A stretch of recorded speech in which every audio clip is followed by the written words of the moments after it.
കർത്താവേ, നിൻ്റെ ഉന്നതമായ നാമത്തിന് സ്വസ്ഥം ചെയ്യുന്നു. കർത്താവേ, നിൻ്റെ വിശുദ്ധ പൗരോഹിത്യത്തെ മഹത്വപ്പെടുത്തണമേ.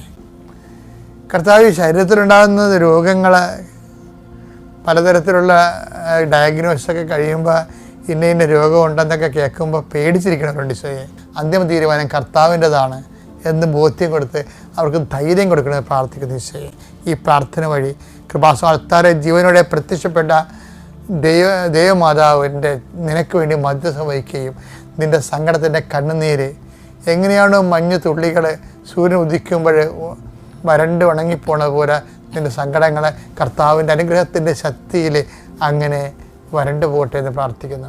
അവരാരും ഒന്നും അവർക്ക് സങ്കടം, ഞാൻ 39 വർഷം അർപ്പിച്ച കുർബാന ആ കുടുംബങ്ങൾക്ക് ഇപ്പോൾ സംരക്ഷണമായിട്ടെന്ന് പ്രാർത്ഥിക്കുന്നു.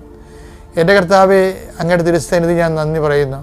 ഏതെങ്കിലും ജീവിത വിഷയങ്ങൾക്ക് വേണ്ടി ഇന്ന് വേദനിക്കുന്നവർക്കും ഇന്ന് മറുപടി കിട്ടും, ഇന്ന് ദൈവം നമ്മൾ സംരക്ഷിക്കുമെന്ന് പറഞ്ഞവർക്ക് ഇന്ന് തന്നെ മറുപടി കൊടുത്തുകൊണ്ട് കർത്താവേ, അവരങ്ങ് ഉറങ്ങണമെമ്പോൾ അവരുടെ ജീവിതത്തിൻ്റെ കാര്യങ്ങൾ ഏറ്റെടുക്കണമെന്ന് പ്രാർത്ഥിച്ചുകൊണ്ട് നിത്യം പിതാവും പുത്രനും പരിശുദ്ധാത്മാവും സർവ്വീശ്വരൻ എന്നേക്കും ആമേൻ.